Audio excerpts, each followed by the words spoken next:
One day, boom, this guy gets hit with dementia. His name is Mr. Bennett. And Mr. Bennett lives in Melbourne with his wife, this woman, Mrs. Bennett. So Mr. Bennett gets hit with dementia, and Mrs. Bennett doesn't really have the skill set to take care of him anymore. So, unfortunately, she decides she's gonna have to put him in a nursing home. And in doing so, she needs to sell their house. So she goes to a real estate agent to help her with this woman, Haley.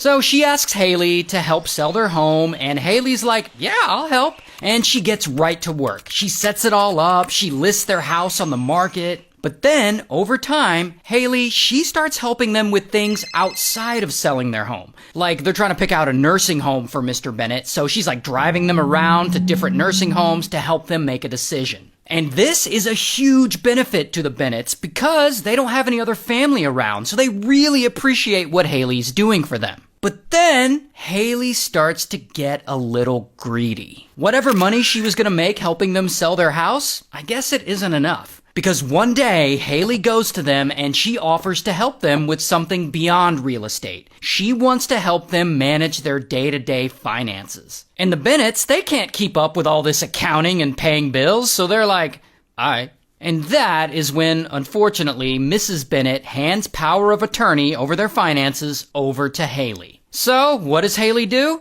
Well, she accesses the couple's internet banking, and she adds their debit card to her phone wallet. And then she starts spending. So she's over here hitting up clothing stores and restaurants. She's buying the expensive kind of makeup. She's living a pretty good life off of their money. And eventually, even Mrs. Bennett starts to notice a little. Like suddenly Haley's wearing cashmere coats all the time, and her hair is all professionally done. But then, Haley thinks, you know what? A new car would be kind of nice too.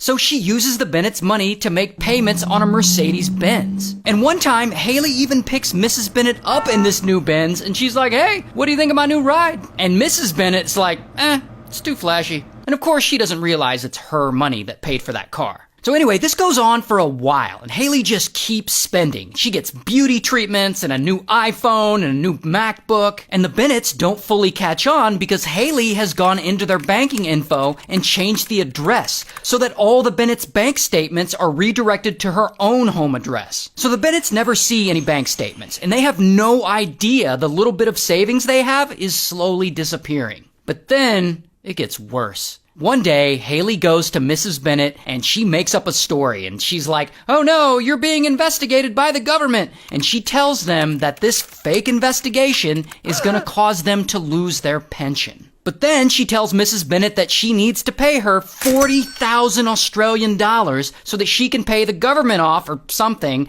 to save them from losing their pensions. And of course, Mrs. Bennett is scared, like she doesn't want to lose her pension. So she's like, sure, whatever you need to do to help us get out of this. Here's $40,000. And so this scam keeps going on for over a year. Haley takes money from the Bennett's bank account and she just buys herself whatever she wants. Real estate agents be shady like that sometimes.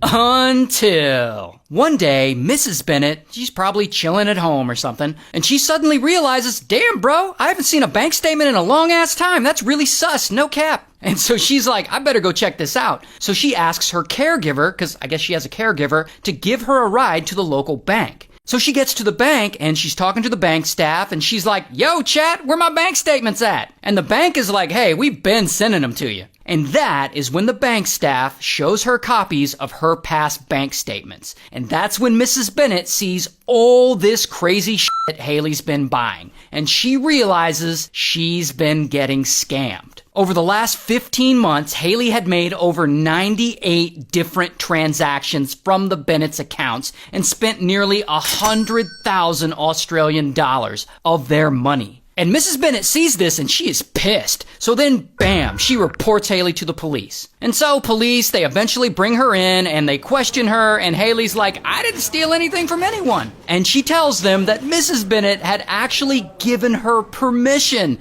to take $100,000 from her bank account and spend it however she wants. And Mrs. Bennett hears about this and she's like, that lying ass bop got that brain right. But then Haley also claims that yes, she took the money, but that she had planned on paying Mrs. Bennett back. Sure, Haley. Anyway, Haley gets charged and she takes a plea deal, and surprisingly, she only gets 3 months in jail and she's ordered to repay the money she stole. Now, she hasn't gone to jail yet because the case is currently in appeal. And on top of all that, even though Haley left her original real estate agency, she's allegedly still out there, she's still working as a real estate agent, and she's still selling houses to people. Anyway, here's what she looks like in real life.